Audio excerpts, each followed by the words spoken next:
Muy buenas tardes, estimados participantes. Sean bienvenidos a la conferencia The Business of State and Resource Governance, evento organizado por el Centro de Estudios sobre China y Asia-Pacífico de la Universidad del Pacífico y el Instituto de Gobernanza de los Recursos Naturales, NRGI. Mi nombre es José Carlos Feliciano y seré el maestro de ceremonias de este evento. Antes de iniciar con la agenda respectiva, me gustaría comentarles que el evento tiene traducción simultánea, entonces va a ser tanto en inglés como en español. Asimismo pueden utilizar los dispositivos de traducción, ¿no? Y también, bueno, en el momento de preguntas y respuestas vamos a estar repartiendo algunas fichas para que ustedes puedan elaborar sus preguntas, ¿no? Asimismo les pedimos por favor a todos que apaguen sus celulares, ¿no? Y mantengan también el silencio respectivo en la sala. Iniciando con la sesión, tenemos en primer lugar las palabras de bienvenida del doctor Julio Aguirre, vicedecano de la carrera de Política, Filosofía y Economía y profesor del Departamento Académico de Economía de la Universidad del Pacífico. Estimado Julio.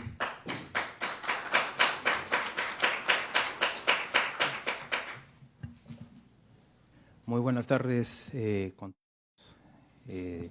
nuestro expositor y comentaristas. Quisiera agradecer a la directora del Centro de Estudios sobre China y Asia-Pacífico, doctora Cynthia Sanborn, así como al Instituto de Gobernanza de los Recursos Naturales por la invitación a ofrecer estas palabras de bienvenida para la presentación de este libro sobre propiedad estatal y gobernanza sostenible de los recursos. Bueno, nuestro invitado desarrolla un aspecto muy interesante, para mí bastante provocador, pero bastante argumentado a lo largo de todo el libro. Básicamente nos dice que cuando las empresas de propiedad del Estado son sometidas a reformas de gobernanza corporativa, estas pueden convertirse en motores de innovación, desarrollo tecnológico y palancas de política industrial. He leído el primero de los 10 capítulos del libro y automáticamente tuve una serie de flashbacks, porque en la primera mitad de la década de los 90, cuando yo empecé mis estudios en esta universidad, fue una época que coincidía con la implementación de medidas de política para lidiar con crisis financiera, deuda externa, inflación, toda esa cantidad de problemas que nos dejó la década de los 80. Y estos factores fueron determinantes que impulsaron el proceso de privatizaciones en el Perú. A diferencia de otros países, digamos, industrializados, las experiencias de privatización no implicaron un retiro abrupto del Estado, sino más bien el redimensionamiento de su estilo de intervención. En cambio, en el Perú, la privatización sí fue concebida como una herramienta a través de la cual el Estado le trasladaba al sector privado la iniciativa productiva y empresarial, y más aún para que se constituyan el motor del desarrollo del país. Cuando uno revisa diversos trabajos académicos que hacen referencia al impacto de las privatizaciones en el Perú, el común denominador es que estos señalan que uno de los efectos más notables de este proceso fue que actuó como un decisivo catalizador de la inversión privada y que sustentó el crecimiento económico que el Perú empezó a experimentar desde la década de los 90. Solo por mencionar algunas cifras, en estudio de la CEPAL, la Comisión Económica para América Latina, en un estudio del 2002, estimaron que 2/3 del stock de inversión extranjera se originó de modo directo como consecuencia del proceso de privatización. Ahora, este tema pone contrastes interesantes en el caso peruano. Solo para dar un ejemplo, y saliéndome un poco del sector minero, tenemos el caso de Petroperú, una empresa que ha atravesado durante décadas una serie de reformas y expansiones, intenciones reiteradas de integrarse verticalmente hacia atrás, hacia la producción. Sin embargo, la evidencia histórica cada vez nos muestra decepción. En lugar de generar valor, ha producido pérdidas económicas significativas y una ineficiente asignación de recursos que pudieron haber sido orientados a otros sectores priorizados. Entonces, una pregunta válida que surge es ¿por qué insistimos en mantener esta empresa bajo el control estatal? Si bien este libro se focaliza en el sector minero y mi ejemplo se focaliza en el sector hidrocarburos, un aporte interesante del libro es que provee elementos transversales que permite analizar distintos sectores y tratar de entender qué es lo que está detrás entonces de la permanencia de las empresas de propiedad estatal, qué elementos estructurales tienen lugar y qué mirada hay que darle a las experiencias pasadas. Bueno, creo que me he confundido. Yo quería dar palabra de bienvenida, pero creo que estoy comentando el libro. Mil perdones por ello. Adicionalmente, quería compartir con nuestro expositor y comentaristas que el año pasado en esta casa de estudios 22 estudiantes iniciaron la nueva carrera de Política, Filosofía y Economía. Tengo el honor de ser el primer vicedecano de esta nueva carrera. Este año estamos contando ahora casi con 50 alumnos y me da mucho gusto ver a algunos presentes en esta conferencia, ya que por las herramientas que les estamos proveyendo, impartiendo, deseamos promover en ellos una mirada crítica y multidimensional sobre los desafíos que nuestro país enfrenta. Precisamente este libro, en mi opinión, ofrece una reflexión profunda sobre un tema tan complejo, entre otros, que enfrentamos, como es el rol de las empresas estatales. Sobre todo si tienen que lidiar con sectores estratégicos, ¿no?, como son nuestros recursos. Así que me parece que si la discusión de si se privatiza o no se privatiza, debe también pasar por preguntarse cómo hacemos hoy para poder construir capacidades institucionales que permitan al Estado desempeñar su rol, que sea eficaz y que no caiga en errores del pasado, más aún si hay que lidiar con recursos naturales. Le doy nuevamente la bienvenida y los invito entonces a que participen activamente, hagan sus preguntas difíciles y que participen con mucho entusiasmo. Muchas gracias.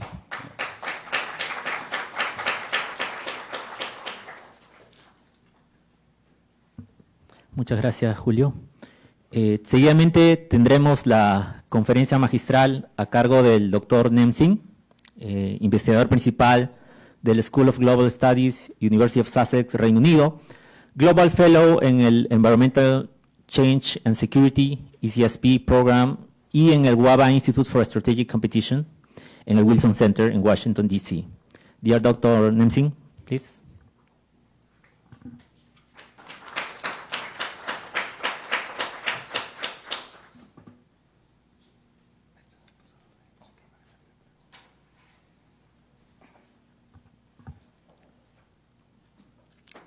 Okay.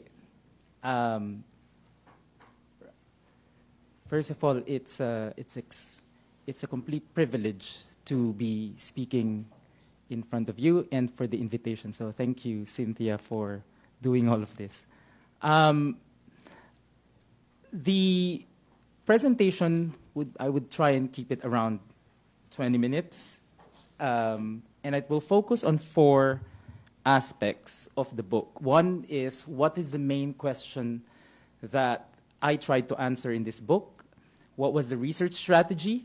And then some insights in terms of the comparisons of Brazil and Chile and the context in which the comparison across Latin America holds.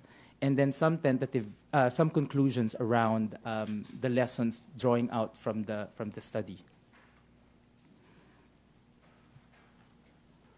So the book is divided into 3 parts. The first part looks at, makes a case for a historical institutionalist approach in terms of analyzing natural resource policies, and in particular, the role of historicizing the role of state agency and public enterprises in the extractive industry.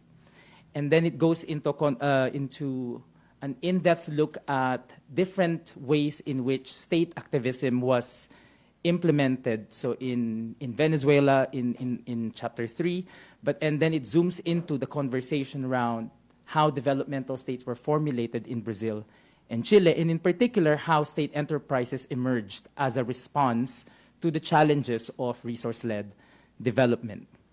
The second part of the book looks into a 2-by-2 comparison, basically. So the chapters are structured in a way where it focuses on the regulatory framework, the mining regulatory framework of Chile, and then looking at how the public enterprise Codelco responded in terms of corporate governance reforms. And then that structure is mirrored in the second case study, which is focused on Brazil's attempt to industrialize through oil-led development. And then the second chapter of Brazil focuses on Petrobras, and in particular the Lava Jato scandal that took place, that took place in Brazil. And then part 3 expands the comparison from Brazil and Chile and draws out some of the similarities and differences of the cases, and concludes by looking at what the future of natural resource states might look like for Latin America. Okay, so the book opens up the conversation around the significance of mineral states and why we need to pay attention to natural resource extraction. In the book, I set up the argument around the profound changes that are taking place, the geopolitical challenges, the strategic competition that's taking place in the 21st century. And in particular, mineral states have increasingly been called to become primary suppliers for the energy transition.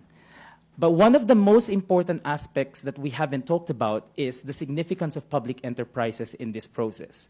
Of course, in the literature on oil, national oil companies often take a very important role. So we are aware of public enterprises in the oil industry. But the book calls upon the need to expand the analysis of public enterprises to look into mining states as well.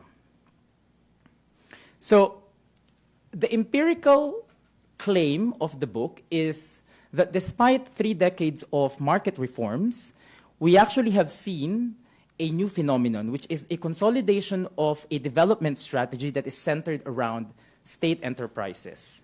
And so public enterprises, I argue, played an important role in the successful management of the resource sectors in Brazil and in Chile. In the literature, we often assume and associate state ownership with rent-seeking, inefficiency, and that public enterprises are perceived to be conduits of corruption. And yet, I argue that if we look into the construction of developmental states, not just in Latin America, but also in East Asia, you can see the deployment of public enterprises playing an important role in industrialization.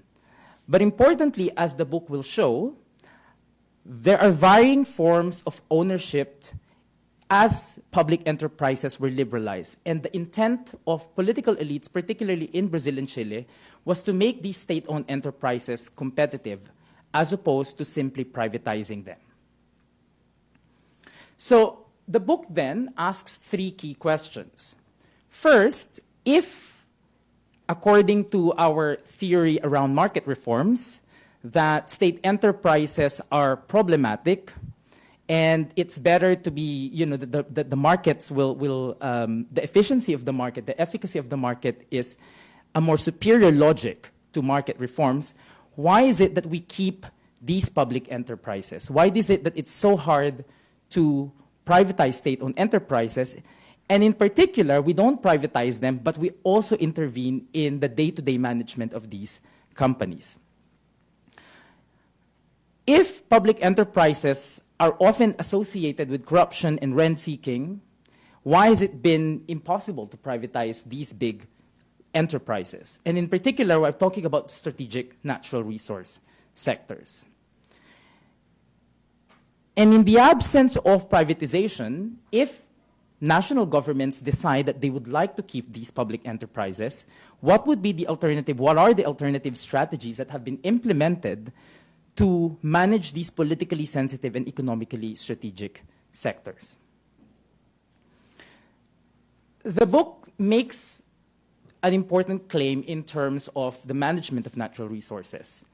And in particular, I zoom into the problem of the resource curse. As we all know, the challenge of resource-led development is that natural resources tend to have different anti-developmental effects. So the book takes on this challenge by taking 2 cases of case studies, Brazil and Chile, and in particular Petrobras and Codelco, in which these are cases where there's, I would argue, there's a process in which historically there's an historical accumulation of institutional capability, both of centralized states and these public enterprises. And the strategy is to look into these 2 state enterprises that played an important role in the development of the natural resource industry in these countries. But in particular, in the empirical work, I looked into the ways in which sectoral promotion policies were able to promote the expansion of the role of these public enterprises in order to support resource-led development. And so the book calls for a wider understanding around the political economy, the particularity of the particularity of the political economy of mineral-intensive states. And in the book, I specifically talk about what I call state-state relations, the need to unpack the relationship between the states, the political bureaucrats, and the state managers. The empirical novelty of the book starts with an empirical question, which is that if we look from 2000 onwards, if we remember sort of the renationalization moment in Latin America, in which radical political change took place, Brazil and Chile did not undergo the same level of nationalization. Instead, what we saw is a very high level of political and institutional stability. And so there's a long continuity of economic policies, resource policies in Brazil and Chile. But this process requires a very particular strategy, which is to embed public enterprise management in specific political economy setting. And in particular, I talk about the creation of a hybrid development strategy. It's hybrid because in the case of Chile, you have a very, an adamantly neoliberal state that insisted in keeping 100% public enterprise. And on the other hand, you have a country like Brazil where there is a very long tradition of statism and developmentalism, and yet it's trying to promote Petrobras to open up and to become more internationally competitive. So the implication of the argument is that public enterprises in the extractive industry specifically, so I'm not talking about all the other sectors, but in particular the resource sector, these public enterprises perform very, very different functions across these countries, and these functions are actually historically constituted rather than a rational calculus of political elites.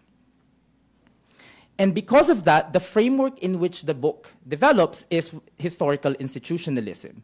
In particular, there's two angles that I emphasize in the book. The first is the significance of historical antecedents as a precondition for privatization, meaning the ways in which political economy and market reforms were implemented made it impossible or compelled political elites to choose to maintain state enterprises rather than privatizing them.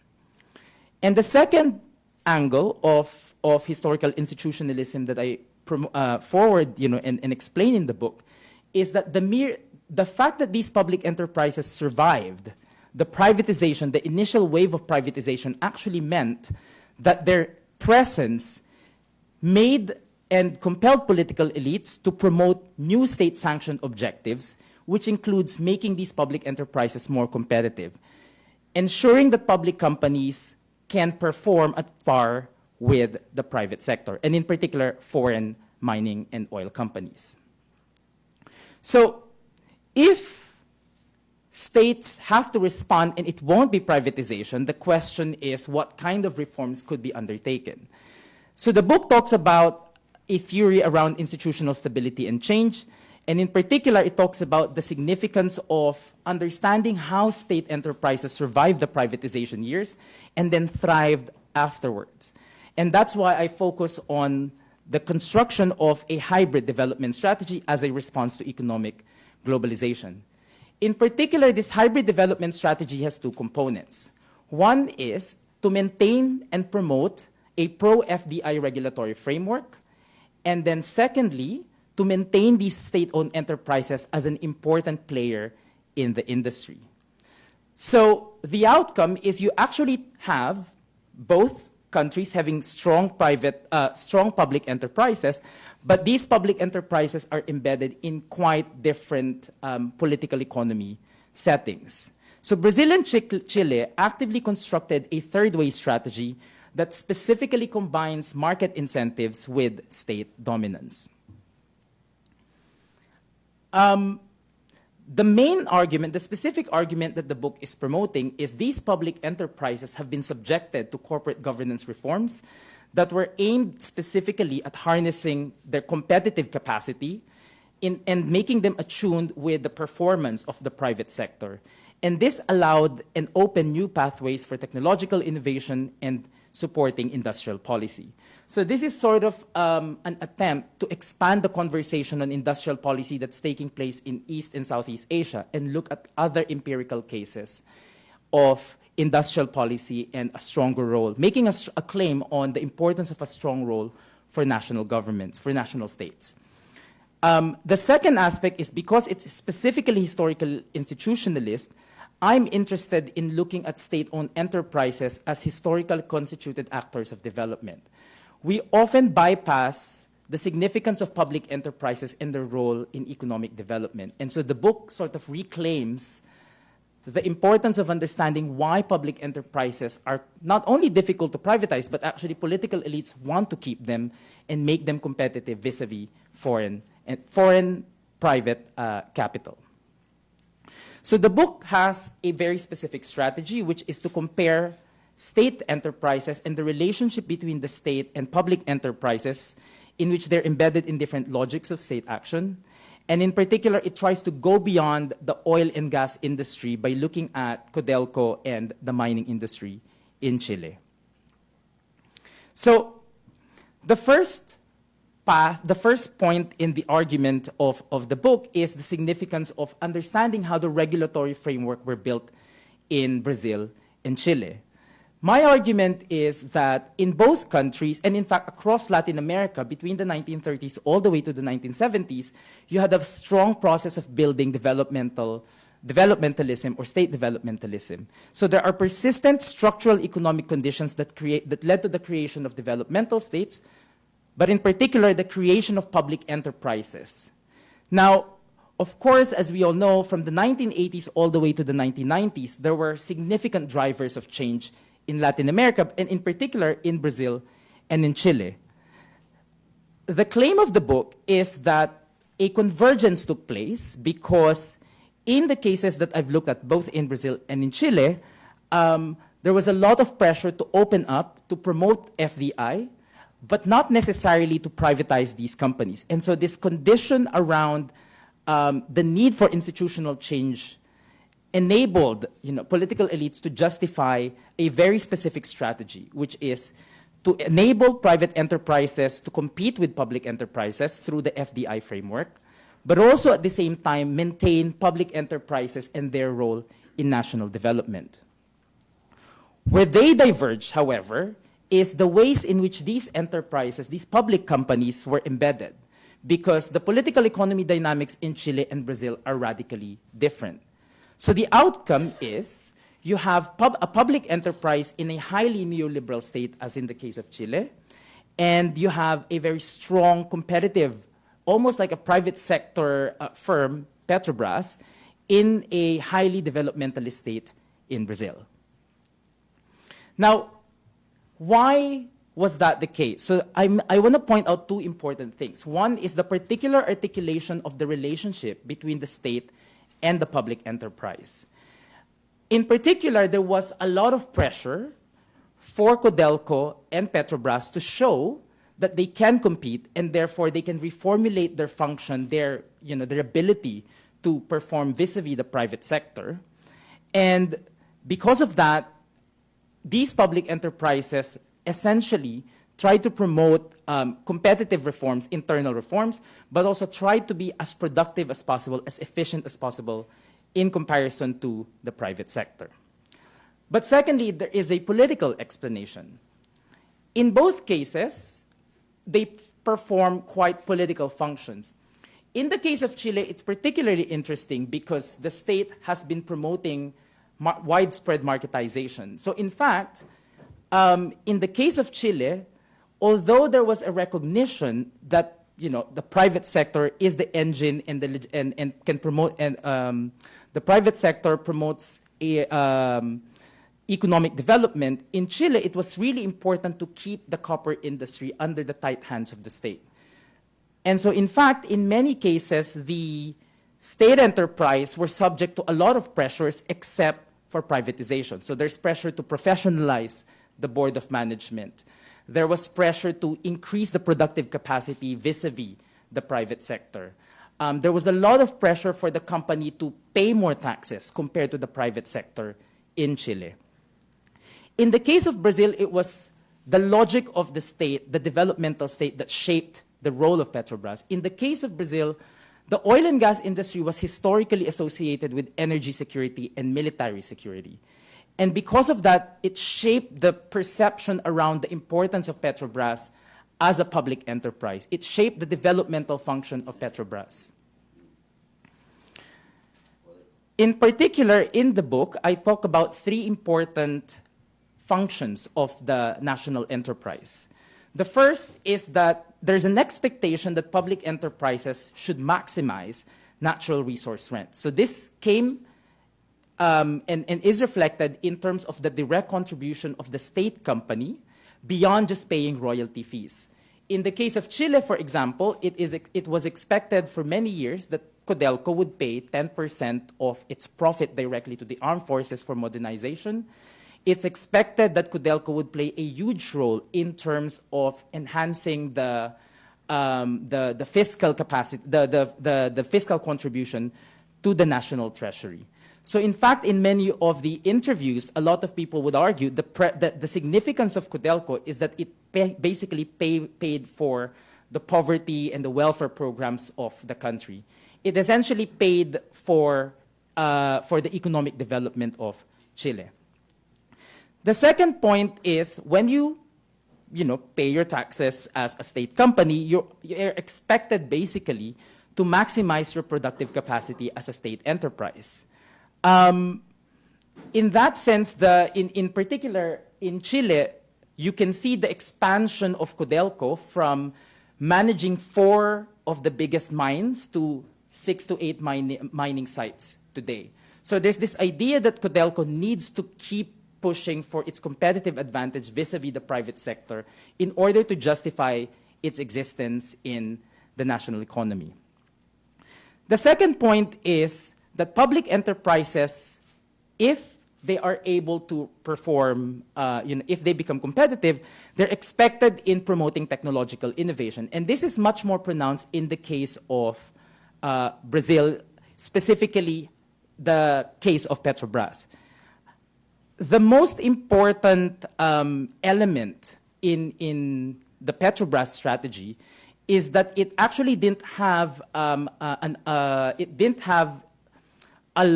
have oil at the beginning, and therefore it needed to develop its refining capabilities, its petrochemical industries, its downstream sector in order to finance the expensive activities in oil exploration. And so this is how Petrobras eventually financed and paid for the technology that is needed to look for oil in the pre-salt area of the pre-salt area, the offshore oil.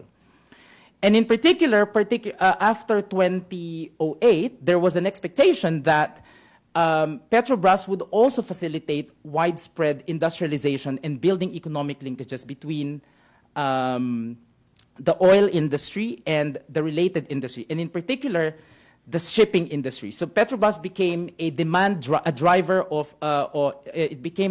to increase the demand for shipbuilding, for construction, for services in the oil and gas industry. So it's not just about exporting oil, it's about building technological capacity, building a new comparative advantage from the oil and gas industry beyond it. Finally, one of the most particular feature of the relationship between the public enterprise and the state is the role that they play in terms of research and development.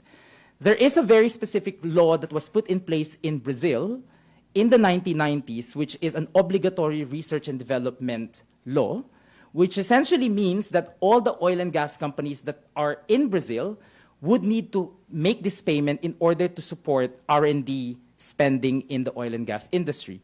And in fact, if you look at this table, it was mostly Petrobras that paid for this R&D. So in Brazil, there's this idea that without Petrobras, there won't be an oil and gas industry, essentially because it basically paid for the developments, the technological developments, and the creation of of R&D in the sector. And of course, if we go back to the resource curse theory, one of the key challenges for mineral states is how to build these sectoral linkages between the oil and gas sector and beyond. Now, the book expands the conversation beyond oil and gas and mining in Brazil and Chile by looking at what happens when you don't have state enterprises. So in particular, in the book, I looked at the case of Peru, in which it has followed a lot of the mining reforms in Chile, except that because there was no public enterprises, it was actually quite hard to push for the mining industry to pay more. It was actually quite hard to get more taxes from the industry and also to create a mechanism to facilitate all these different functions of the public enterprise. So without a public enterprise, it becomes very difficult to push for a market system in which there's a lot more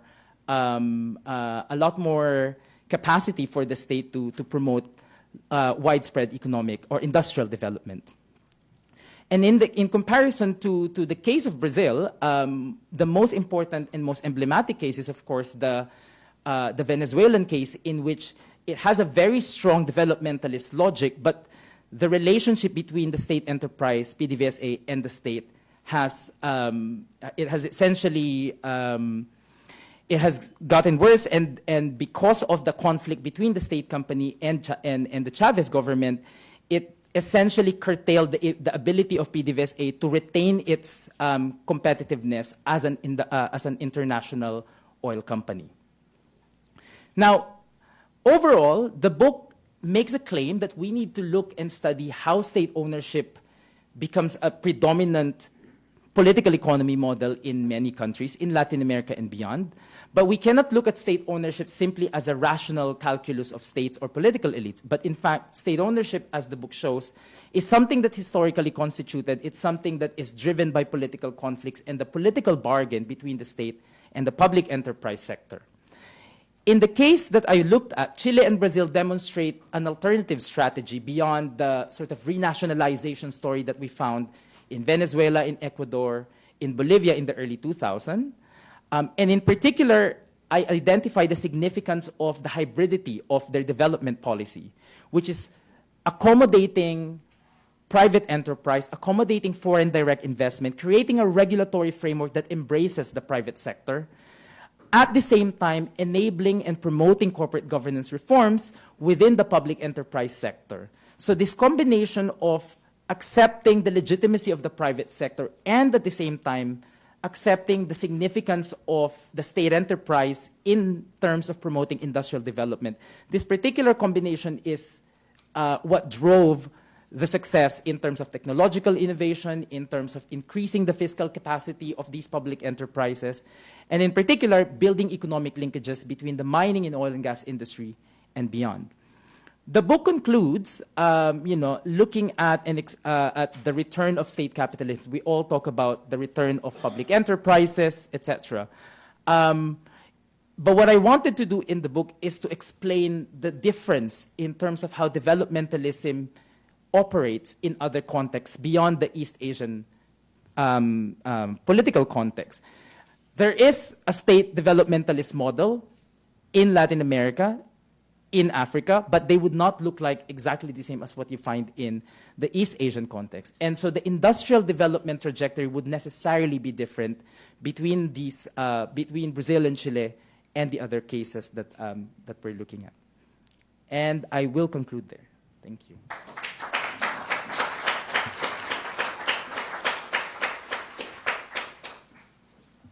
Thank you so much, Dr. Singh, for your very insightful presentation. I would like to invite you to come here to the stage and take a seat.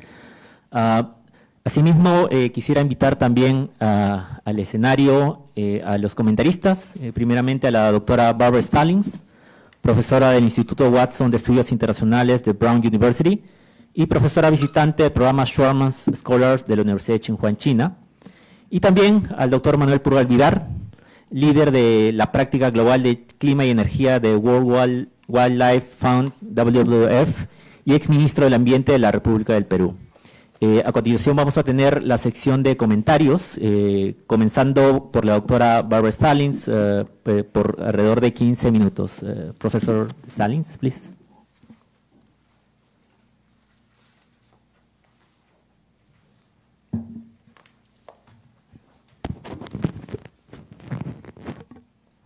Thank you very much to the University of the Pacific and other supporters of this event for the invitation to take part and for the opportunity to read a very interesting book. I want to congratulate Dr. Nem Singh on the publication of this interesting volume. I want to start with what I especially liked about this book. I'll mention to you 5 different things. First is the theoretical discussion at the beginning of the book, which centers on the concept of historical institutionalism. I think that probably all of us would agree that both history and institutions are important in and of themselves, but it's quite interesting to try to bring them together to constitute a framework for studying a variety of topics, in this case, the business of the state and resource governance. I also very much appreciated Dr. Nem Singh's use of the concept of agency. He didn't really talk about this in his presentation, but it certainly is in the book, and I think it's a very important aspect of the book. Why? Because in Latin America, there's often the idea that Latin America is merely reacting to external forces of various kinds, whether it be the Chinese wanting to set up new projects or multinational corporations from the West wanting to invest in particular areas, but that Latin America doesn't take the initiative. Latin America doesn't propose things. They just respond. So I think that adding the concept and stressing the concept of agency is a very important one. In this case, what he does in the book is to stress agency through these corporations, but I think the general notion of placing agency in an important place is a good one. Third, comparative analysis. Well, I'm a big advocate of comparative analysis, and I have been a big advocate of comparative analysis since I was a graduate student myself. I think that looking at individual cases in a comparative context enables you to understand a lot more than you could understand by just looking at them themselves. In the book, as you already know, the main comparison is between Chile and Brazil on the one hand, Codelco and Petrobras on the other, and then there is some lesser discussion of 3 other cases, Peru, Venezuela, and then he didn't really talk about the 3rd case in the presentation, but it's in the book, the case of China. 4th thing I really liked is there is some great information in lots of detail about these 2 very important state enterprises. Again, Codelco and Petrobras. Not things that most people know. They sort of know the name perhaps, but don't really know that much about how and why they came to the positions that they have been in. And last, there's this notion of a hybrid model. I have to confess it's not always clear to me what is meant by a hybrid model in the book, but what I do capture is that it means not just all the state or all the private sector. It's somewhere in between, drawing on, hopefully, the better aspects of both. And I think this is a commendable activity to undertake, is trying to figure out how one can draw on some quite different types of activities to hopefully bring about a better model in the middle of those 2.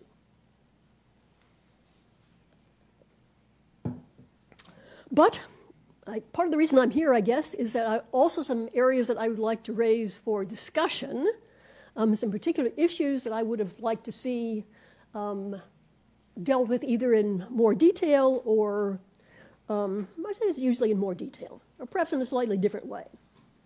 Now, this is a bit unfair because essentially I'm saying to Dr. Nem Singh, why didn't you write my book? Why didn't you do what I would like to see? But I think there's still some value in talking about some other things that maybe he can think about in future work, or that we can talk about here after we have the comments. First is that Dr. Nem Singh identifies the 3 questions that he was interested in. He told you about those in the presentation. But I have to confess that there's another question that I would like to see addressed as well. And that is, how successful have these two public enterprises been in the job that they were doing, and how are we going to define criteria for success? Now, this is actually addressed in part in Chapter 1. There are two sets of evaluation criteria for looking at these enterprises. I have to tell you that they're not exactly consistent between the two of them, but there are some criteria for evaluation. But there's not too much emphasis on evaluation in general. It's more of an explanation as to why things came about in the way they did, why they didn't come about in a different way. So I'd like to see more evaluation, either in our discussion or in Dr. Nem Singh's future work. Second, the developmental state. This is a really crucial concept in this book. And I would like to have seen a full discussion of the literature, and there is a great deal of literature on the developmental state. The developmental state is an institution, so it would fit quite well in the theoretical chapter on institutions and historical institutionalism. This is especially the case since many scholars who look at the developmental state do not believe there is a developmental state in Latin America.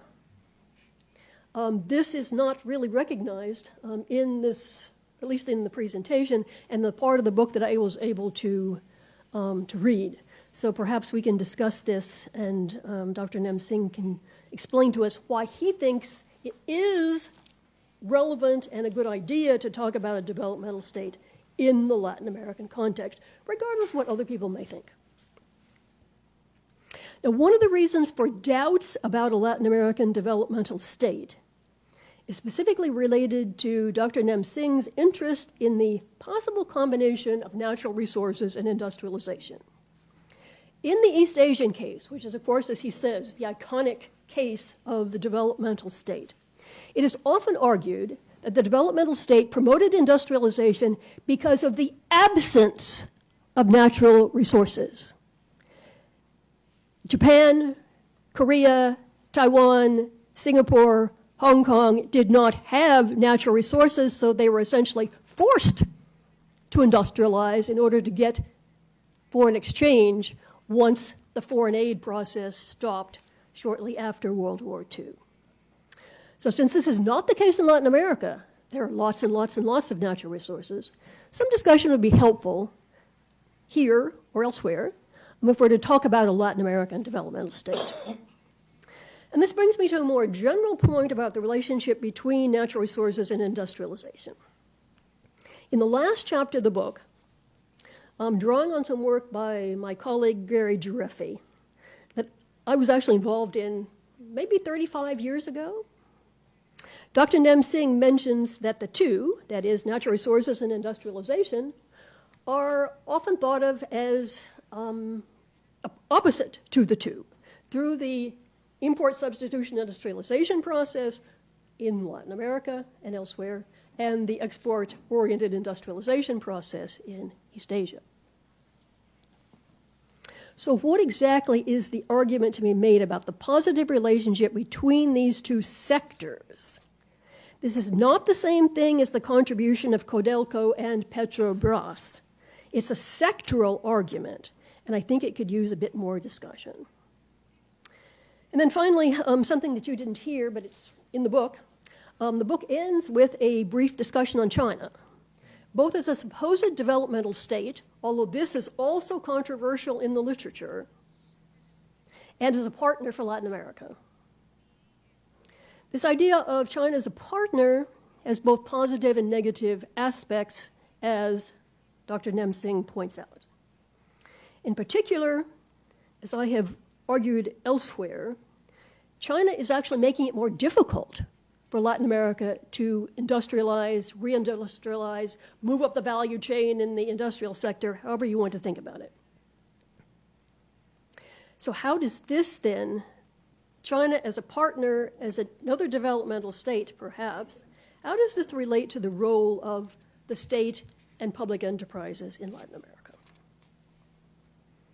By way of conclusion, let me end with the point that it takes a really interesting book to generate a lot of questions. So I'm looking forward to our discussion and to hearing more both today and reading more about Dr. Nem Singh's ideas about development in Latin America. Thank you very much.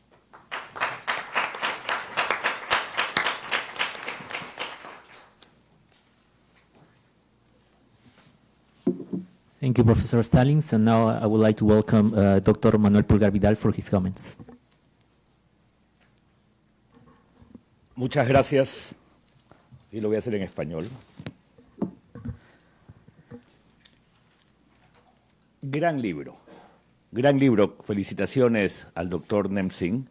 Yo diría que es un libro, como ha dicho Bárbara, abre apetito, ¿no? Hay muchas cosas que derivan de este libro. Y para hacer mi comentario, quiero partir de tres grandes assumptions, tres grandes hipótesis que plantea el libro, que creo que en realidad permiten leer el libro completo. Primera, es difícil decir empresas públicas o empresas del Estado, lo voy a referir así por simplificar el lenguaje. Las empresas del Estado no deben entenderse como tradicionalmente las entendemos. El libro plantea un rombo, un diamante que creo que es valioso entender.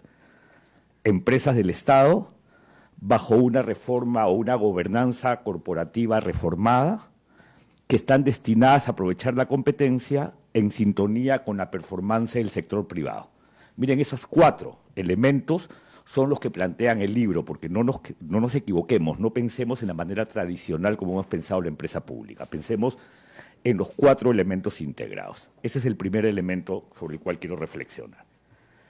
Pero luego plantea ello, es decir, estas empresas públicas con estos tres elementos adicionales, pueden abrir nuevos caminos a la innovación tecnológica y favorecer políticas de desarrollo industrial. Entonces, esa organización de estas empresas públicas pueden llevar a este desarrollo tecnológico y promover políticas industriales, segundo, y tercero, a su vez ayudan a reordenar y reestructurar el ecosistema institucional.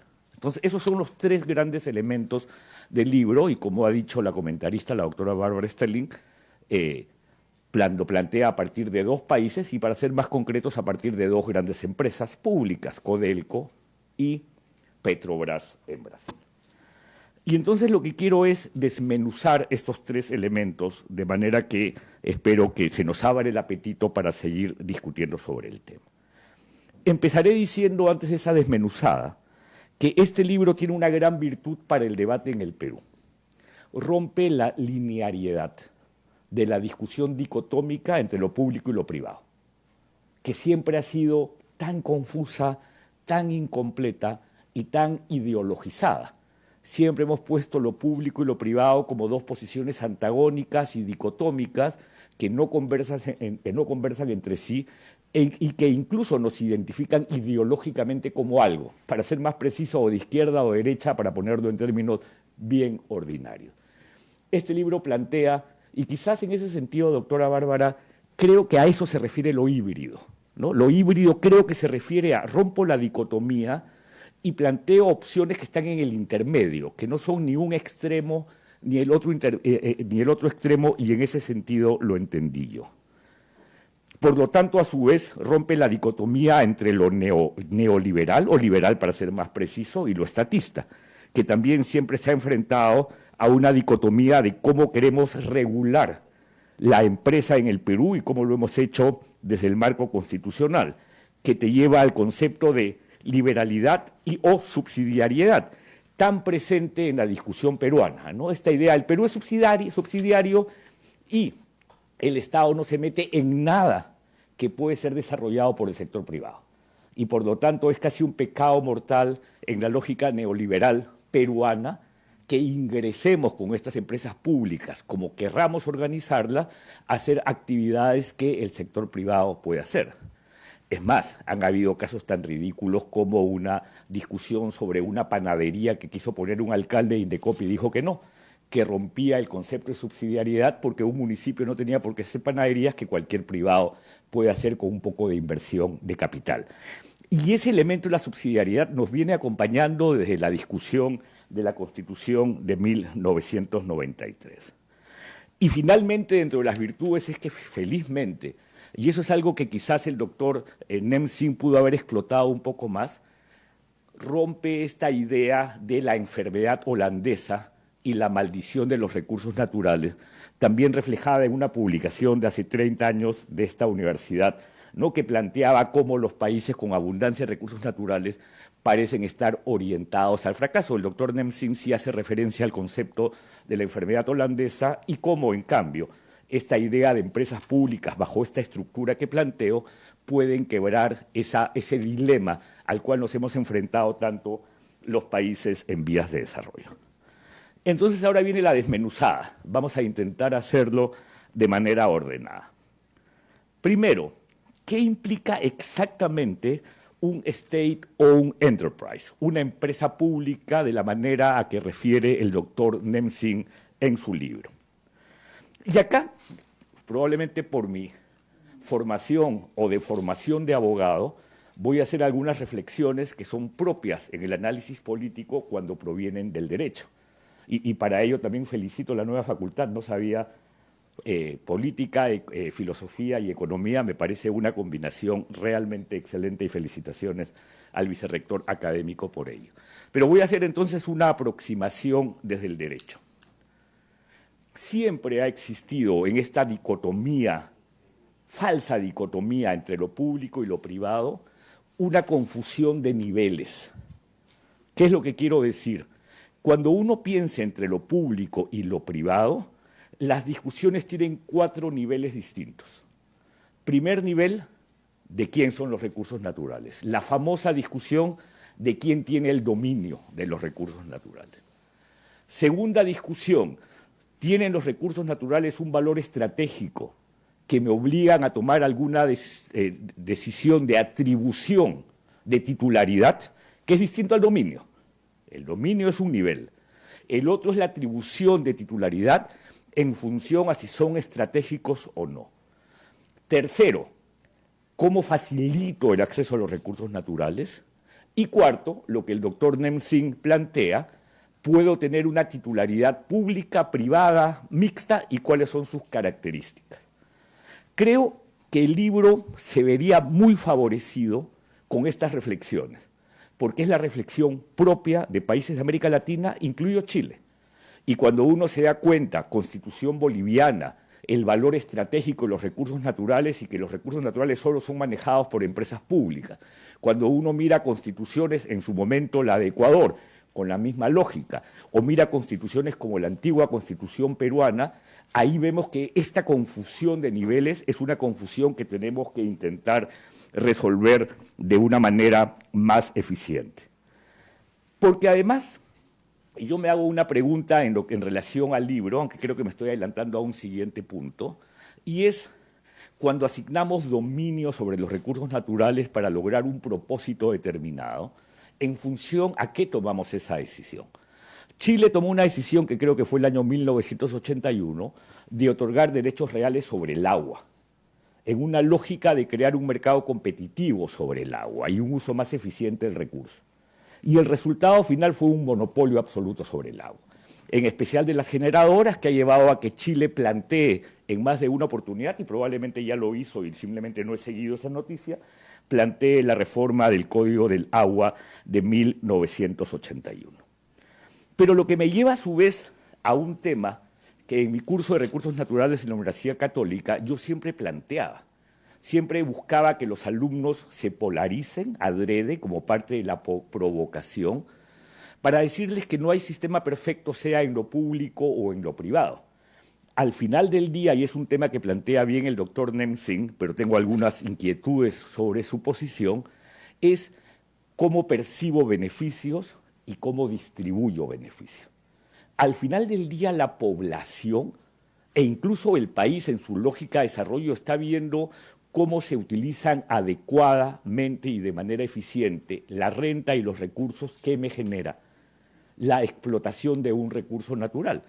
Y esto puede derivar de lo público, lo privado, casi lo monárquico.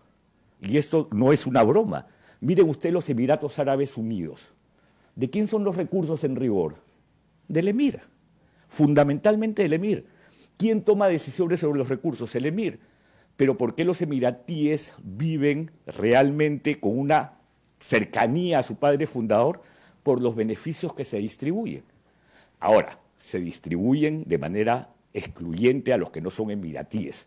Hay un gran artículo del sociólogo Gonzalo Portocarrero en El Comercio hace 20 años que se llamaba El país de los nativos, que lo que planteaba era cómo se había generado un sistema que solo favorecía a los nativos y excluía a los no nativos que podían verse beneficiados bajo figuras contractuales, buenos sistemas de empleo, todo ello, pero no por los beneficios de los recursos naturales.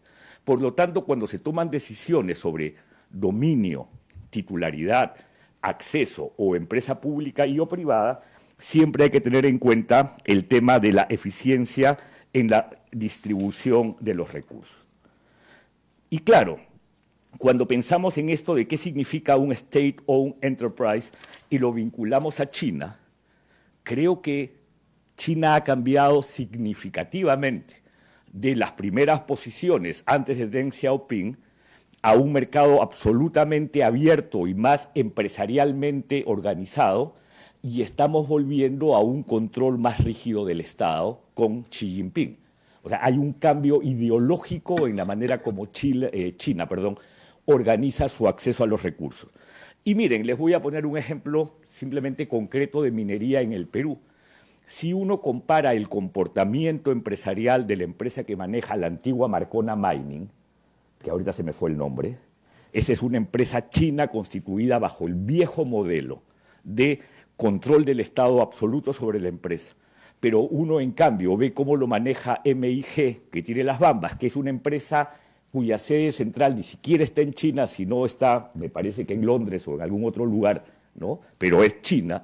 Uno se da cuenta cómo cambia la manera como estas empresas chinas se autoorganizan o se definen en su organización para responder también a las lógicas de la política china. Y lo que estamos viendo ahora, como también lo dice el doctor Nem Singh, es un cambio nuevamente en las nuevas tendencias de la política china. Y la pregunta que yo también me hago cuando leo el libro es si esta idea de un state-owned enterprise que puede abrir nuevos caminos a la innovación tecnológica y favorecer políticas de desarrollo industrial es solamente para industrias extractivas, es para cualquier tipo de industrias, es para las que el Estado considere estratégico y si en todos los casos podría tener el mismo efecto.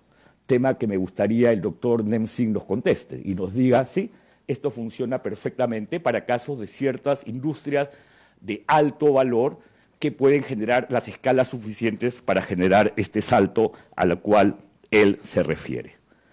Pero también hay un tema que está bien graficado, además en un gráfico del libro sobre Petrobras. La pregunta eterna sobre State-Owned Enterprise es quién asume el riesgo. Porque cuando hablamos de petróleo o minería, estamos hablando de actividades aleatorias, absolutamente aleatorias. Cuando uno piensa en minería, uno lo que piensa es en que el ratio de éxito frente a una exploración es significativamente bajo, e incluso es bajo cuando uno piensa en actividades de petróleo. Por lo tanto, ¿quién asume esa inversión y quién asume la eventual pérdida de una exploración no exitosa? ¿El Estado? ¿El privado? ¿Cómo se asume? Pero es bien interesante que en el caso de Petrobras ha habido una evolución en la manera como se ha definido esta distribución del riesgo. Creo que lo dije ya hace un momento, me encanta que hayamos salido de este tema de las transiciones al post-extractivismo, que por largo tiempo se nos presentó como una alternativa al tema de los conflictos mineros, lo cual creo que siempre fue una posición bastante bucólica para volver a viejas prácticas de sustitución de importaciones que creo han demostrado nunca funcionar. Todo eso en relación a qué significa el State-Owned Enterprise. Y quizás acá también vale la pena mirar esto desde la historia del Perú. Cómo hemos manejado a lo largo de la historia nuestros 4 grandes momentos de industrias extractivas: el salitre, el guano, el petróleo y la minería. Que además, lamentablemente, cuando uno mira la historia de los 4, todas parecieron haber sido bastante negativas para la historia del Perú. La primera nos generó una guerra, la segunda nos generó una deuda, la tercera nos generó un caos y una pérdida de capacidad en el petróleo, y la cuarta parece estar más asociada a conflictos que a rentabilidad, como es el caso de la minería.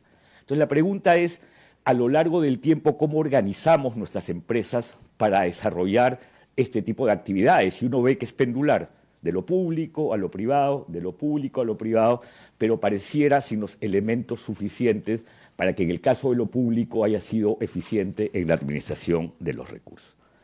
Entonces vamos al segundo tema, y me dicen si me estoy alargando mucho, porque creo que lo estoy haciendo, soy sincero. Pero, ¿qué significa este Corporate Governance Reform, esta reforma en la gobernanza corporativa en sintonía con la performance del sector privado? Siempre lo sostuve. Cuando a mí me hacían la pregunta, ¿no cree que una empresa pública, profesor, puede ser la indicada para? Yo le decía, sí, si es que permites que la empresa pública se organice como privada. Si es que permites que el funcionario de esta empresa petrolera pública, gestionada como privada, es capaz de tener el sueldo competitivo para competir con el CEO de Chevron. Porque eso no tiene sentido. Porque si tú dices que el gerente de la corporación petrolera peruana organizada bajo formas privadas es una persona que tiene que trabajar con los límites salariales del Estado, lo más probable es que te consigas al menos competente para manejarlo. Porque cuando uno sabe cómo es el mundo competitivo de la empresa privada para industrias tan aleatorias como la minería y el petróleo, entonces uno tiene que saber que tiene que entrar a un mundo de competencia y no a un mundo donde la burocracia pública y las reglas públicas limitan el funcionamiento eficiente de la empresa bajo reglas privadas. Y eso es lo que me parece se refiere el autor cuando habla de un cambio en las reglas o una reforma de la gobernanza corporativa para manejar un state-owned partnership. Y acá también es bien interesante porque el autor en el libro plantea un conjunto de reformas en donde lo que se ha venido buscando a lo largo del tiempo, en especial en Codelco, es eliminar la dependencia de esta empresa pública, organizada como privada, de las cuestiones políticas. Entonces era fundamentalmente ministros, ahora en cambio ha incrementado el número y tiene otros representantes que le da cierta mayor neutralidad a la toma de decisiones del Consejo Directivo, y eso cuando uno lo piensa en el Perú, ¿quién es el único accionista de una empresa pública en el Perú? FONAFE. No hay otro. Por lo tanto, la dependencia es absolutamente pública. Uno no puede pensar en un state-owned partnership si mantenemos las reglas de que solo una entidad, que es del Estado peruano bajo control político, que depende del Ejecutivo, va a tomar las decisiones, porque nunca vamos a poder hacer este Corporate Governance Reform, que es uno de los elementos centrales a los que se refiere el autor. Y continuando con el análisis, y el tercero es en sintonía con el sector privado. Y también el tema del salto automático al cual me voy a referir en un momento. El autor, en su presentación hoy día, pero también en el libro, primero en el libro, hace referencia que la relación de Codelco con los sindicatos y los obreros es bastante más paternalista que la relación que tienen las empresas privadas con sus sindicatos y con sus obreros, ¿no? Pero no entra a un análisis de fondo de si eso es positivo o eso es negativo, si eso genera diferencias dentro de este concepto de competencia que creo que valdría la pena analizar.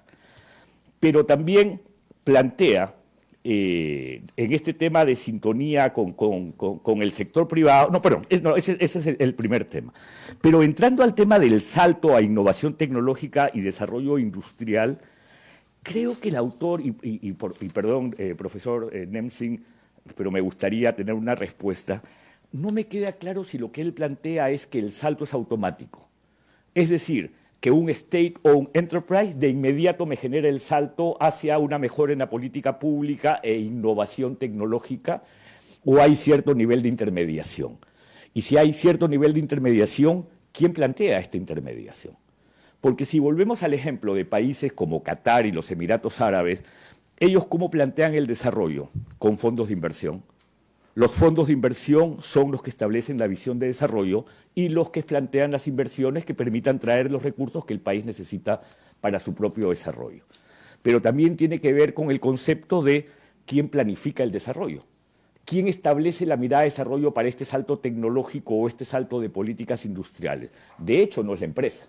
De hecho, tiene que haber agencia del Estado para poder vincular los beneficios de la renta que me genera este State-Owned Partnership Enterprise a justamente cumplimiento de esta visión.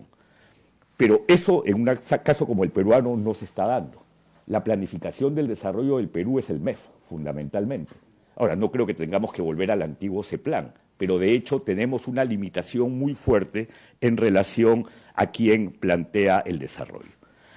No estoy seguro que se haya dicho, y si se ha dicho podría no estar de acuerdo, que la minería en Chile, incluso con Codelco, haya generado un boom industrial en Chile. Yo creo que Chile a lo que tiene es un boom de exportación no tradicional. ¿No? Pero no tiene industria, no tiene industria. Entonces, creo que eso decir que saltamos a un momento industrial, de políticas industriales, no es correcto, no tienen. Siguen siendo fuertemente dependientes de las industrias extractivas y lo que tienen es un boom de exportación no tradicional, los vinos, las frutas y ese tipo de cosas. Servicios, ¿no? Y ese tipo de cosas, pero no hay un boom industrial. Y un tema interesantísimo, y estamos hablando a evaluar, es el rol que ha cumplido Corfo en Chile, la Corporación de Fomento a la Producción. Porque ¿saben qué? A veces los profesionales intentamos reinventar la rueda todos los días. Y Corfo es el mejor ejemplo de Just Transition que exista en la historia. Porque Corfo se creó exactamente cuando el valor del salitre se perdió por el reemplazo por combustibles fósiles, obviamente. Y en ese momento se genera Corfo con el fin de buscar alternativas económicas que eviten el desplazamiento de poblaciones del norte de Chile, que fundamentalmente es la zona de Atacama. Y Corfo cumplió muy efectivamente su papel. Entonces, ese es un caso de intermediación. Ese es un caso de una agencia que te crea la visión de cómo orientar los ingresos o la renta de una actividad hacia el futuro. Entonces, para mí, ese es un tema central. Y bueno, lo otro es qué significa reordenar el ecosistema institucional, pero me han dicho que me quede ya callado. Pero tengo un último tema. Doctor Nem Singh, lo que sí creo que se ha quedado cortísimo en el libro es la vinculación de todo lo que se está diciendo con la transición energética fruto de las obligaciones del cambio climático. Ahí sí se quedó corto, porque es el próximo proyecto, ¿no? Pero es que el primer capítulo te abre el apetito, pero después se pierde, ¿no?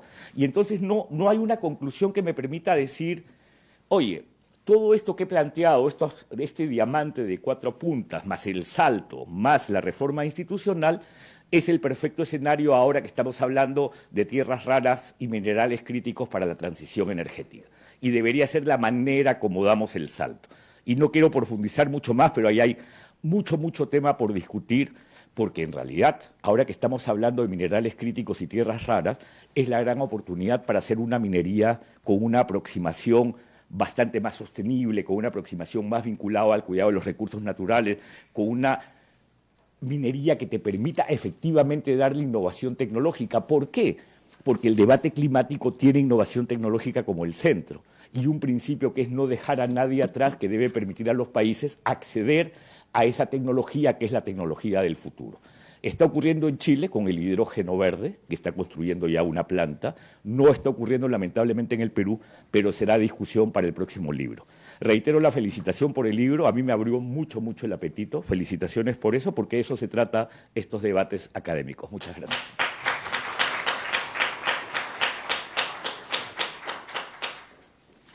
Muchas gracias, doctor Pular Vidal, por sus comentarios. Antes de iniciar con la ronda de preguntas, porque en realidad hemos tenido muchas, quisiera abrir el espacio al doctor Nem Singh para responder quizás a los comentarios. Dr. Nem Singh, you can have the mic, please. Hello? Okay. I'm going to try to keep it in 10 minutes to see, so we can get more questions. Let me start with the point around the criteria for success, because actually that's the hardest part in the book, and that took quite a while with the editors as well. So I would say that the book, and I think more generally in my work, I sort of look at success in terms of 3 criteria. One is, as I said, the fiscal capacity, the ability of the public enterprise to deliver fiscal revenues. Because if it can't do that, then why have public enterprises to begin with? So I think it's really important to set in, the empirical evidence whether Codelco and Petrobras, without them, would these countries been able to promote to increase the extractive capacity of the state, meaning tax capability, but also whether the state could increase its the windfall profits that come from the mining industry. The second point, which is the second criteria that has often been used in the literature, would be the degree to which these public enterprises can promote technological innovation within the sector. So I want to make a distinction between whether the technology that they produce in the sector is something that that would be whether the technology that's produced by these companies are specifically solving the geological issues connected, because with mining, you have to find specific geological solutions to the problem. For example, in the case of copper, they need to refine copper in a particular method. So Codelco's success is based on the fact that it was able to build refining capabilities as it tried to expand its productive capability from extraction to the midstream or processing. And in the case of Petrobras, the most important evidence, I suppose, is the development of the offshore technology, engineering technology. But that, of course, again, as you pointed out, is actually a confluence of the industrial ecosystem. So in the case of the oil and gas industry in Brazil, the most important aspect here is the coordination between the research institutions and the universities that specifically wanted to look for oil. So one point here is in the 1950s, they had an American geologist who looked at the oil industry in Brazil, and he concluded that Brazil couldn't find oil onshore, unlike Venezuela, unlike Ecuador. And so Petrobras developed and designed its R&D policy, designed its university system such that it would develop the capability to look for oil and gas underwater. So the development of engineering technology offshore was an outcome of these problems that emerged from the geological problems specific to the oil and gas industry in Brazil.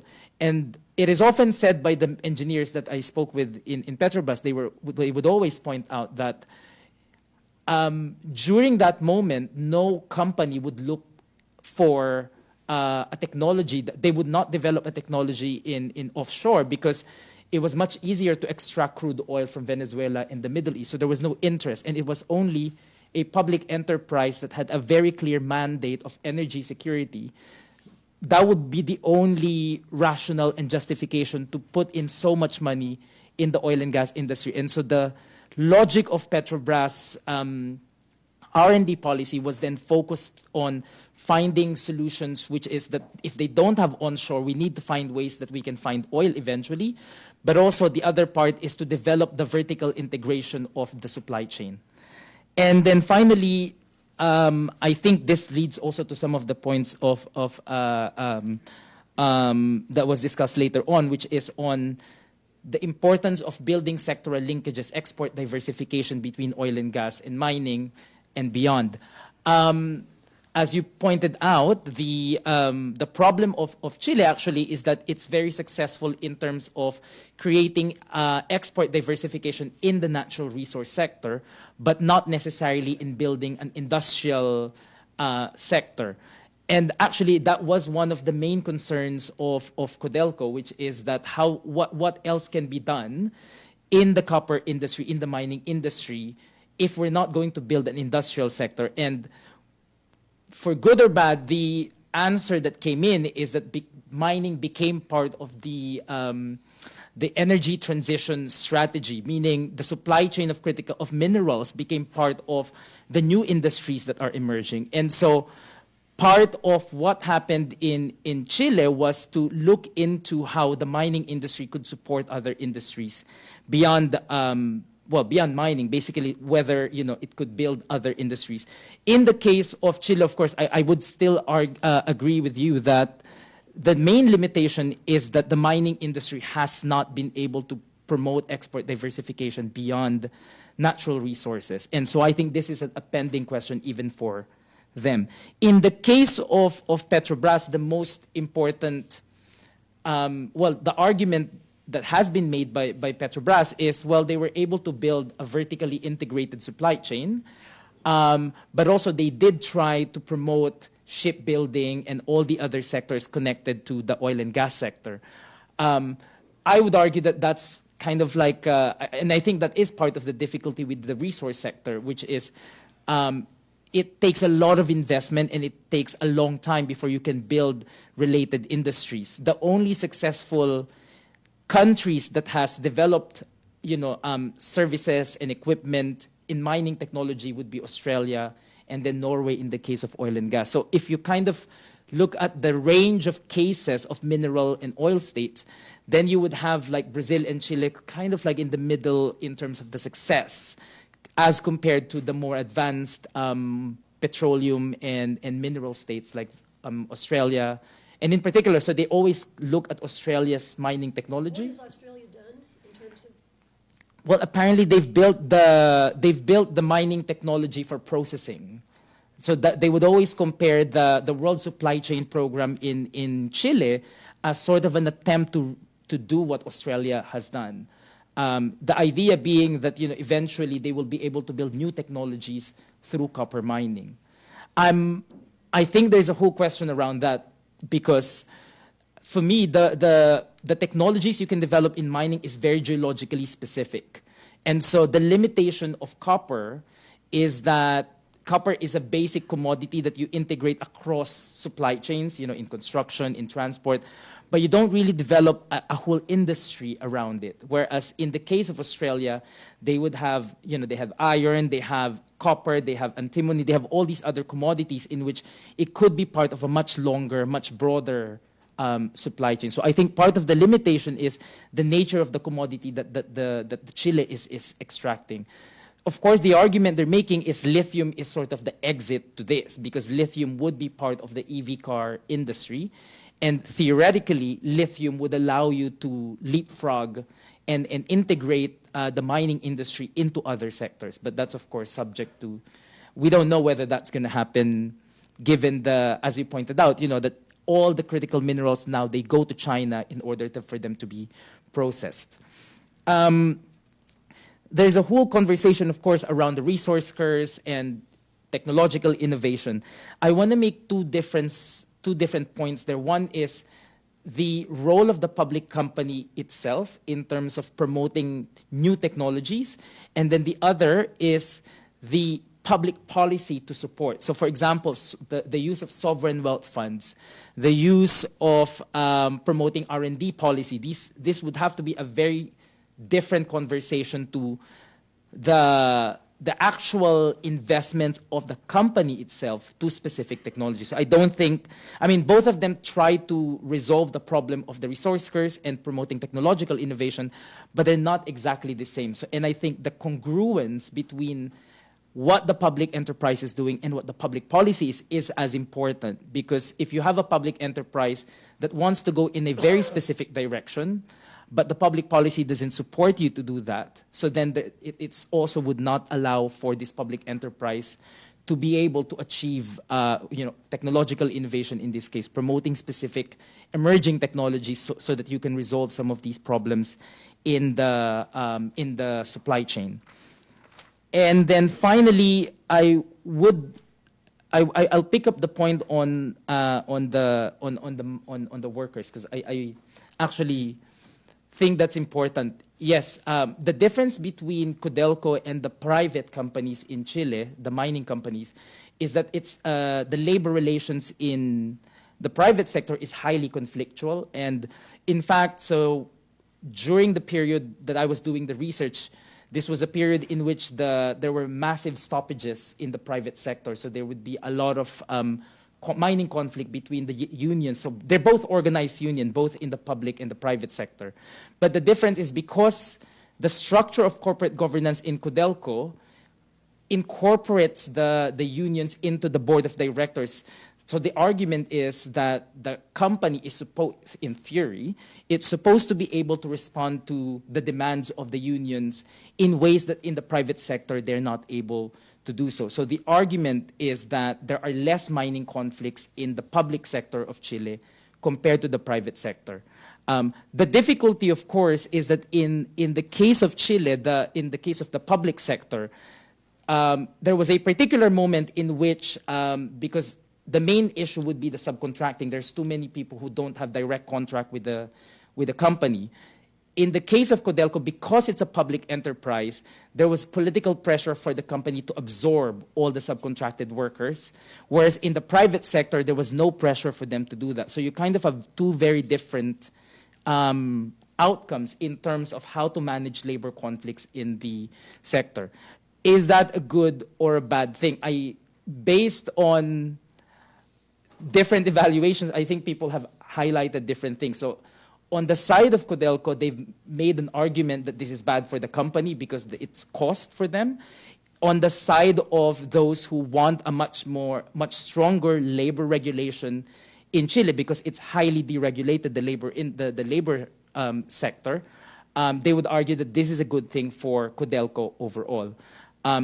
The private sector has emphasized, of course, that for them, they just follow the regulations, and therefore, there's nothing wrong in terms of the degree to which these conflicts are natural conflicts. This would be the argument they've made, but they are manageable conflicts. So I think that it's not something that I think has been settled,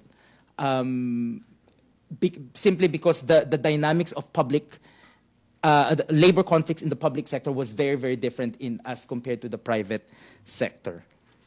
I think I'll stop there, and then I want to follow up on, if I can, on one of the things you just said, or a couple of things you just said. So you listed 3 criteria for success: fiscal support, technological development, sectoral linkages. Would you think of adding a 4th, drawing on the final comments here, which has to do with either labor relations and or distribution, social services, something in that area? What would you think of adding another criteria for success, or is that going to just throw everything into chaos? So specifically, I remember the way this conversation went with the editors. They wanted a much tighter judgment, evaluation on industrial development, because the whole, as you've pointed out, and as many authors have pointed out, there is a general assumption that industrialization and export-led growth through resources, they're not compatible. So I sort of focused on these 3 because of that. I would agree with you, though, that I think part of what makes mining industry legitimate as a public, as a source of economic growth is its legitimacy in the eyes of the workforce, but also it creates expectations, social and political expectations in terms of whether the mining industry can become sustainable. The Chilean state would argue, for example, that they don't have, and this is a direct quote from the interviews, they don't have conflicts in the traditional sense of social and mining conflicts that you find in Peru and in Bolivia. But of course, that's why I focused on the labor conflict, because I pointed out that you may not have the social conflicts that you find in the other countries, but actually the labor conflict is the most important conflict in Chile, because if we historicize how the mining industry evolved in Chile, it was basically the labor conflict which played the more important role in that process. So I would agree with you. I think that the sustainability of the Chilean mining industry ultimately depends on its capacity to promote stable labor relations in the mining sector. And I think that has to do with the particular configuration of political and social forces in Chile. That in Chile, the most important point of social conflict is the labor conflict and not the indigenous conflict, for example. Whereas in other mining countries, because of the nature, again, the geological aspect here is a lot of the mining conflicts in other places, they're all about conflict between, let's say, agricultural interests versus mining interests, or communities occupying the lands, and therefore there are alternative uses of the land. The argument of the Chilean state is there is no other way you could use this land except mining. Of course, now one could argue that's actually not the case, And of course, now we say, okay, it may not be copper, it could be lithium. So there's also different economic interests at play. But I do think that the establishment of a standard in terms of how do you make mining more legitimate as a source of development is an important metric of success for Brazil, for Chile, for mineral states. Thank you, all the speakers and everything.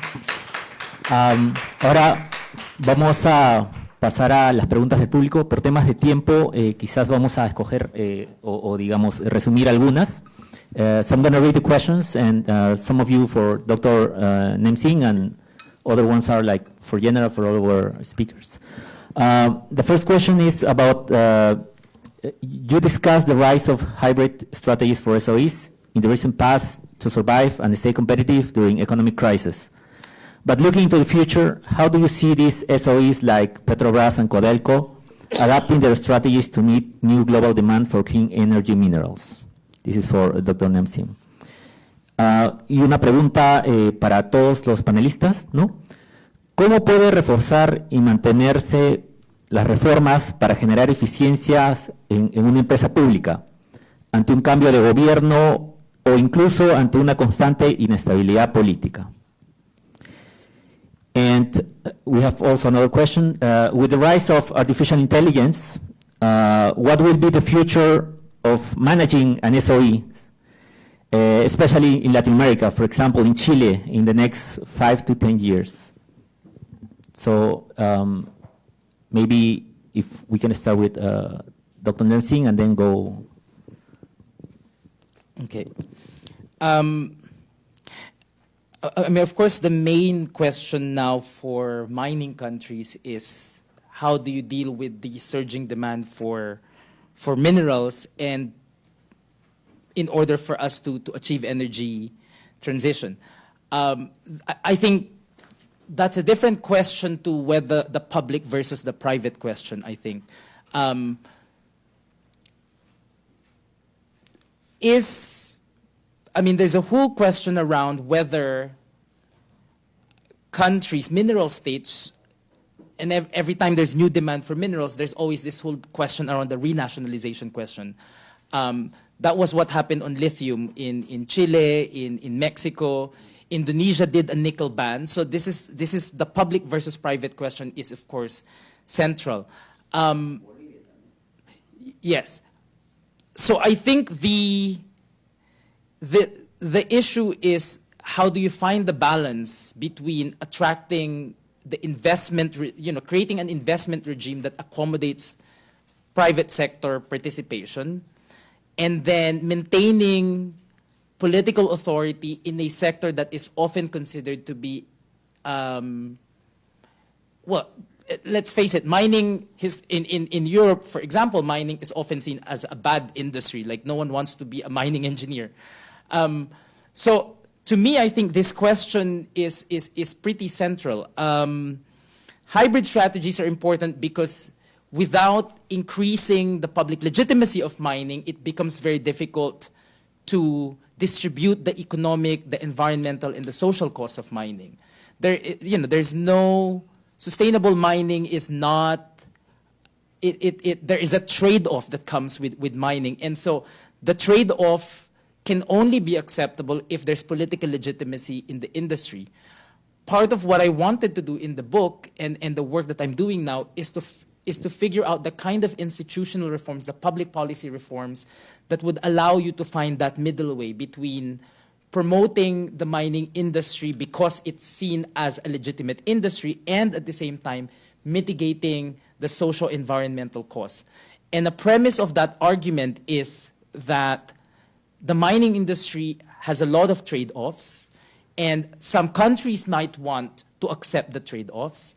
Some countries might reject altogether, the costs being too high. The book gives an answer to countries that have decided to embrace mining as a development strategy. So it's kind of like a way to figure out the middle way. My book doesn't answer the context in which there's extremely high level of political contestation on the mining industry, because then that kind of, I think that goes back to your point around the success criteria. In those situations, the success criteria requires a broader set of standards and evaluation. It cannot just be that it delivers growth and profits and exports. It has to be more than that. In countries that have embraced mining and have accepted that there are costs associated to it, then public enterprises might offer some solution to these trade-offs. But I think that's a political conversation that each mineral country, the society has to have. And it cannot, and you can't have a singular answer to across cases for that. Tengo tantos comentarios. Hay uno vinculado a tu tema de el cuarto criterio de éxito y el elemento social. Porque cuando el doctor Nem Singh ha hecho referencia a que en Chile la relación es fundamentalmente laboral, en países como el Perú es fundamentalmente social, comunitaria, ancestralidad. Creo que hay unos elementos, yo estoy de acuerdo con que ese debería ser un cuarto criterio de éxito, en especial para un país como el Perú. Porque cuando uno piensa en minería, la gran diferencia con la minería de Chile está vinculada a la territorialidad, la ancestralidad, la organización política y los beneficios. Cuando me refiero a territorialidad, de una u otra manera lo has mencionado. La minería en Chile fundamentalmente se desarrolló, el boom de la minería de Codelco fue el desierto. Un desierto muy poco poblado, un desierto donde no habían comunidades que reclamasen beneficios, pero sí trabajadores, obviamente, y por eso la vinculación laboral. Pero a su vez, comparativamente, en la historia de la minería en nuestros países es muy jovencita la minería en Chile, ¿no? Cuando uno piensa en el Perú, Castro Virreyna y Cerro de Pasco tienen 400 años, que se sigue explotando. Además es increíble la capacidad de esos yacimientos. O sea, viene desde la colonia, Castro Virreyna se abrió en la colonia y Cerro de Pasco se abrió en la colonia. Es más, son poblaciones que se crean a partir de la minería, ¿no? Pero que ya son poblaciones muy grandes. Cerro de Pasco es un departamento donde se hace minería. Pero a su vez, y quizás también ese fue el boom minero en Chile, que fue muy fuerte durante la dictadura, ¿no? La organización política es tan determinante. Yo creo que la descentralización en la relación minería en el Perú y la división entre pequeña minería y artesanal a las regiones y gran minería a la nación ha sido lo más catastrófico y la peor decisión que se ha podido tomar en la historia y que nos está llevando a la informalidad masiva en la que se desarrolla hoy día la minería. Y el tema del canon, ¿no? Es el canon, quizás no conoces. El canon es la manera como se redistribuye el beneficio a la región, ¿no? Que parece poco apropiado y bastante limitado. Y quizás sí una precisión en relación, esto es muy cortito, ¿qué tan neoliberal es la minería en el Perú? Absoluta, pero con una excepción, Activos Mineros. Activos Mineros se creó, ¿no?, como una empresa pública con el fin de hacerse cargo de exploración en aquellos lugares donde los privados no entran a explorar. Nunca hizo nada de exploración, fue un fracaso absoluto, pero sí se generó una empresa pública para ese fin. Segundo tema, los metales críticos. Los metales críticos y su vinculación con SOEs está fuertemente vinculado nuevamente al tema qué tan estratégicos van a ser. Yo no creo mucho en este tema de valor estratégico, por lo tanto hay que hacerlo del Estado porque son estratégicos como se han tomado tantas decisiones en países como Bolivia u otros. Pero sí aquí hay algunos temas a considerar. El libro lo menciona. 85 al 90% del mercado de tierras raras y minerales críticos está en manos de China. Ese es el nivel. Y es más, la respuesta más severa de China a los aranceles de Estados Unidos no está con el número de 35%, 34%. Está con la limitación de exportar a Estados Unidos 12 minerales críticos. Eso es donde golpea más fuerte a los Estados Unidos porque esos metales críticos están vinculados a tecnología y armamentos. Entonces estamos hablando de una realidad en donde ya hay una figura monopólica que podría llevar a considerar si es un SOE la forma de hacerlo. Pero también está el concepto del valor agregado, mencionó un asistente de Bolivia. Evo Morales le planteó, y creo que finalmente fracasó, y corríjanme si tienen más información, a los alemanes que querían invertir en el litio, que le daban los yacimientos siempre y cuando se hiciesen las baterías en Bolivia, ¿no? Entiendo que eso fracasó, las conversaciones estaban muy avanzadas, pero el valor agregado finalmente no existe en Bolivia, y tengo entendido que tampoco en Chile, se sigue exportando litio, Todo ¿no? el mundo quería hacer baterías. Sí, todo el mundo quería hacer baterías, ¿no? Se hacen baterías en China. Sí. Y China quiere que eso siga así. Sí. Sí. Entonces, el tema de valor agregado también es un tema que podría de todas maneras evaluarse. Y lo último, hay una pregunta sobre el tema de cuáles son las reglas de esta empresa pública bajo lo que el doctor Nem Singh plantea, un SOE, ¿no? Creo que en el Perú no tenemos modelos. Creo que el mejor modelo, que no tiene que ver con empresa pública, pero tiene que ver con niveles de autonomía y respeto, es el BCR. Y yo sé que no es empresa pública, pero creo que el Banco Central de Reserva, el Perú siempre se siente orgulloso con la manera eficiente, no política, con que se maneja nuestro Banco Central. Y que no significa tan solo ponerlo en la Constitución, significa establecer las reglas sobre las cuales se conforma el directorio, se comporta y se adoptan las decisiones, se comporta la institución. No tenemos un ejemplo de eso, es bajo la forma que plantea el doctor Nem Singh. I want to spend just a couple of minutes, maybe even 1 minute, on one of the questions that were read up here that someone asked. What about change in government and political instability, and how does this affect SOE management? The problem is that this is not just a question of SOE management. In Latin America in general, and in my country at this very moment as we speak, they're under conditions of polarization, extreme polarization. A change in government can change everything. Not just SOE management, but all kinds of policies. And with respect to SOE management in particular, the issue is that not everyone, not all parties, not all actors are in favor of a hybrid model. As a matter of fact, probably the vast majority are not in favor of a hybrid model. They're in favor either of statism or private property. And the few in the middle who might be in favor of a hybrid model are going to be wiped out in these vast swings when changes of government come about. But it's not just in terms of mining policy, it's in terms of all policies.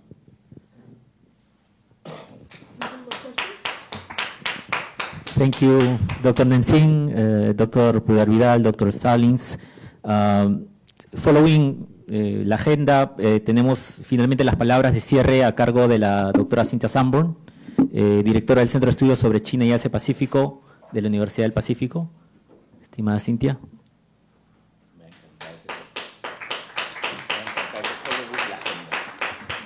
Okay, muchísimas gracias. No quiero tomarles demasiado tiempo porque ha sido muy nutrido y hay mucho por procesar ahora y después con el cafecito que creo que nos vamos a ofrecer.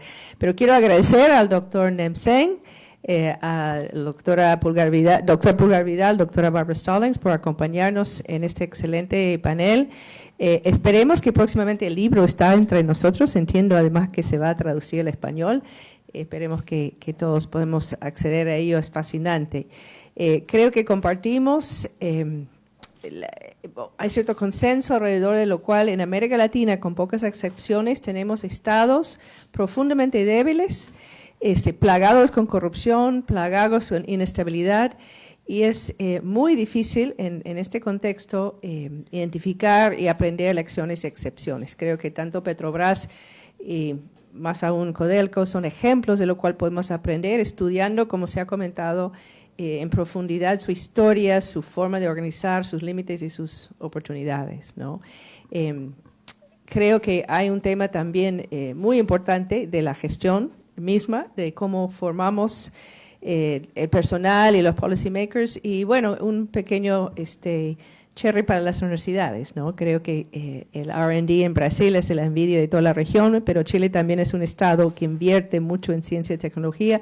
Me da sana envidia cuando veo estos países y mucha pena por lo nuestro que no tiene la visión suficiente para invertir, pero las universidades tratamos de hacerlo a nuestra manera con o sin apoyo del Estado. Nada, agradecer a todos por venir, una última ronda de aplauso y gracias por compartir con nosotros.